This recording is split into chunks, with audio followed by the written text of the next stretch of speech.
Natin ang issue tungkol kay Vice Ganda at sa ginawa niyang pamamahiya kay MC. Lumalim na po ng lumalim ang kwentong ito. Kasi ngayon, alam natin, hindi na nagre-report si MC at si Lassie sa Showtime. At isama na rin natin sa Vice Comedy Club. Yun, hindi na rin nagre-report. Ano sa palagay mo ang naging dahilan ng sadya niyang hindi pagpunta Iniisip si Vice? ko na, mukhang na-awkward na sila. Parang kahit na gusto nilang maging normal sana, marami nang tumitingin sa kanila na, ay, hindi ko plastikan yan. Kasi bigla silang nawala. No, di ba? Ikaw naman, Wendell. Ang sa akin naman, siguro hindi lang si MC ang napahiya, kundi ang kanya ding pamilya. Of course. Oo, kasama yun. Lahat na nagmamahal sa kanya. At saka ako, ang lagi kong sinasabi, ang puso kapag nasasaktan, nagpapahinga. Ayun. Ipinapahinga po natin. Alangan namang pumunta doon si MC na magkikita sila ni Vice. Sabi mo nga, baka mamaya sabihin ng mga tao na nagpaplastikan lamang.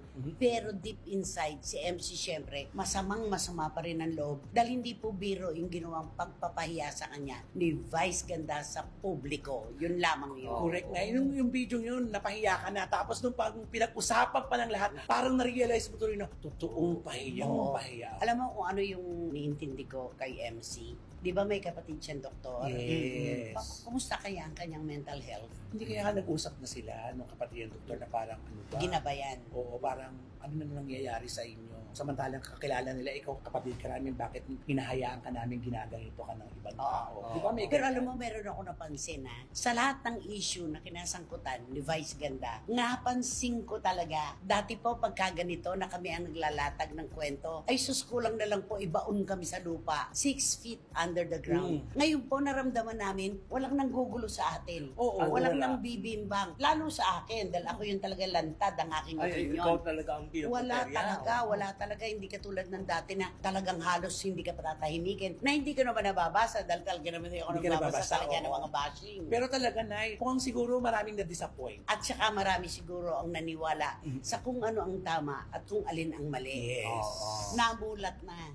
Diba? Hindi lang politika talaga ang nagkakaroon ng kamulatan ngayon. Pati yung mga personal na buhay ng mga personalidad, namumulat na rin sila. At saka siguro nakikita na siguro ng mga basher o yung mga nagko-comment na ang tunay na ugali ng isang Vice Ganda. Yun nga yun, yung laging sinasabi, feeling entitled, ginagawang pulutan si MC at si Lassie sa Showtime. Alam mo yung nasa kanyang karakter na talaga, yung siya yung nasa itaas ng mesa, tinitingnan lang niya pababa yung mga kasamahan niyang Becky, di ba? Opo na. At saka meron pa nga nagsasabi na, eto nga may camera pa to. Mano pa kaya pag walang Paano tayo ba na? kapag walang nakatutok ng mga kamera at mikropono? Yes. Alam mo, ihalin tulad ko sila sa yung saranggola.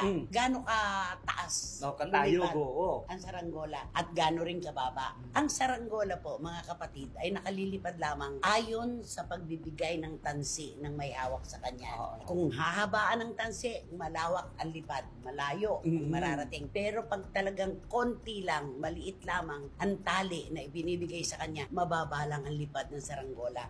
Parang ganun sa akin, para sa akin, ang interpretasyon ko, kung ano lang ang idikta ni Vice Ganda na maging kilos ng kanyang mga kasamahang stand-up comedians, hanggang dun lang. Bobonsayin niya talaga. So hindi niya hahayaan talagang makalagwa.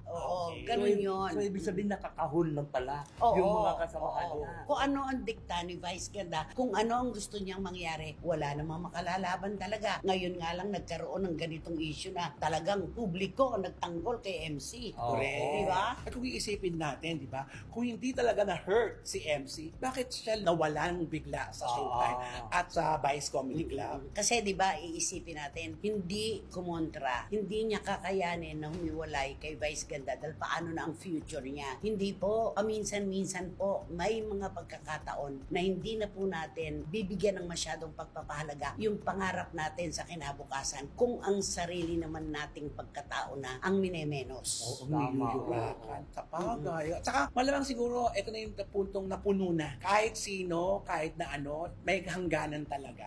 At saka, di ba, meron ako nababasa mga komento na sinasabi na nga ba namin walang malaking nakapupuwing. Ayun Kasi ang tingin ng marami, sino ba si MC? Sino ba si Lassie? Siyempre, nasa laylayan lang sila ni Vice Ganda. Pero bakit po nangyari ang ganito? May puso pong nasaktan talaga na talagang hanggang ngayon ay iniinda ni MC yung nangyaring pagpapahiya sa kanya.